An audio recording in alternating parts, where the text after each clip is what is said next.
আসার পথে শুনে আসছি যে এখানে আইন শৃঙ্খলা ব্যাঘাত হচ্ছে, মানুষ আক্রমণ করছে, ঘরবাড়ি জ্বালিয়ে দিচ্ছে, সম্পদ জ্বালিয়ে নষ্ট করছে, চুরি করছে। अस्सलामु अलैकुम सामीन। 3 सफ़रुल मुज़फ़्फ़र की तारीख़ शुरू हो चुकी है। 8 अगस्त है।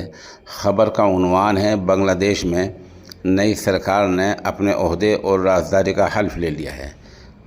सरकार की तश्कील के फौरी बाद हमारे वतन अज़ीज़ के वज़ीर-ए-आज़म जनाब नरेंद्र मोदी साहब ने वहाँ के नौमुंतखब वज़ीर आला मोहम्मद यूनुस को मुबारकबाद पेश की है।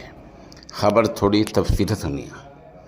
नोबेल इनाम याफ्ता मोहम्मद यूनुस जो माहिर इक़्तिसादियात हैं, उनकी क़यादत में बांग्लादेश की अबूरी सरकार ने हल्फ ले लिया है। अबूरी सरकार जब हम लफ्ज़ बोलते हैं तो इसका मतलब ये होता है कि कुछ दिन बाद, कुछ हफ्तों बाद या कुछ महीने बाद वहाँ नया इंतखाब होगा और उसके मुताबिक फिर सरकार चलेगी। बांग्लादेश के वक्त के मुताबिक ये हल्फ रात के 8 बजे लिया गया है और हल्फ के फौरी बाद मोहम्मद यूनुस ने अपने बयान में कहा कि अब एक भी गोली नहीं चलनी चाहिए। हम शांति के पैरोकार हैं, शांति चाहते हैं, अमन चाहते हैं और हमें ऐसा देश दरकार है जहाँ सब मिलजुल कर रहें, और नारा दिया कि आओ सब मिलकर चलें, कोई भेदभाव ना करें और सब मिलकर देश को चलाएंगे।